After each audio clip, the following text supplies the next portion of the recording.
गजपति जिलापालଙ୍କ सम्मिलनी कक्षठारे ओडिशा राज्य महिला आयोग अदालत शिविर अनुष्ठित होई जाइछि। एही शिविर ओडिशा राज्य महिला आयोग अध्यक्ष डॉक्टर मिनती बेहराଙ୍କ अध्यक्षतारे अनुष्ठित होइथिला।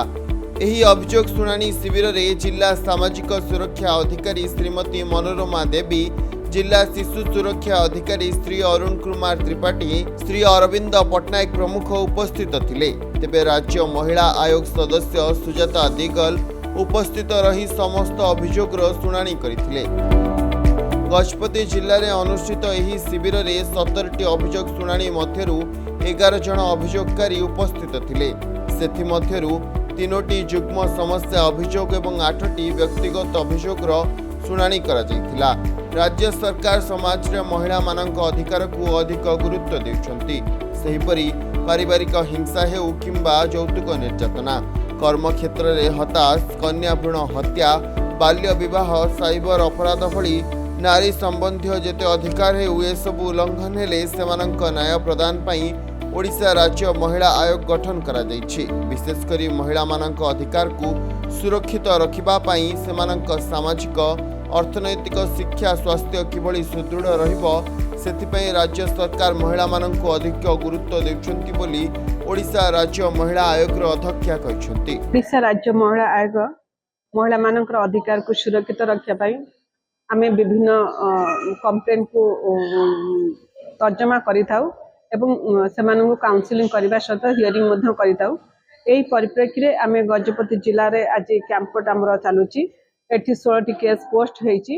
जिला प्रशासन सहयोग रे आमे हियरिंग करूछु एवं सेमानकर जो समस्या रहिची ताको आमे चेष्टा करूछु उभय स्वामी स्त्री मध्ये बा बोथ पार्टी मध्ये ताको समाधान करबा पाई एवं ए प्रोसेस हमर जारी रहिची। मुख्यतः कमिशन मुख्य उद्देश्य होउची समाज रे महिला माने गोटे सम्मान सहित जीवन अतिबाहित करिवे। सेति पाई आमर संविधानिक व्यवस्था अनुसार जो जो अधिकार रही किभली भाव में महिला माने पाइबे सेमानकर परिवार हो बा समाज हो समाज रे गोटे सुस्थ सुंदर वातावरण मध्य जीवन अतिबाहित करि परिबे।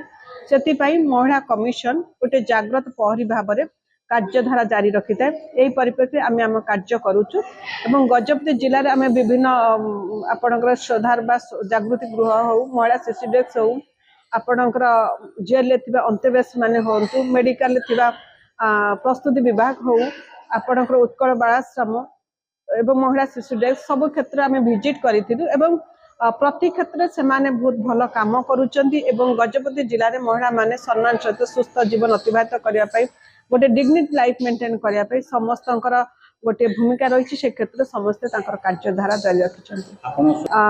मु मोर मेंबर सहित मोर ऑफिस स्टाफ आसी आमे बसिके केस गुडी हियरिंग करूचे एवं विजिट सारी जाइछु एवं नेक्स्ट पर्याय आमे मध्य गोटे ब्लॉक स्तरीय आमे लीगल अवेयरनेस प्रोग्राम करबा को चाहूछु। महिला मानकर जो जो अधिकार रही किभली भाव में से अधिकार विषय से माने सचेतन हेबे एवं से अधिकार को समाज रे उपयोग करि परिबे।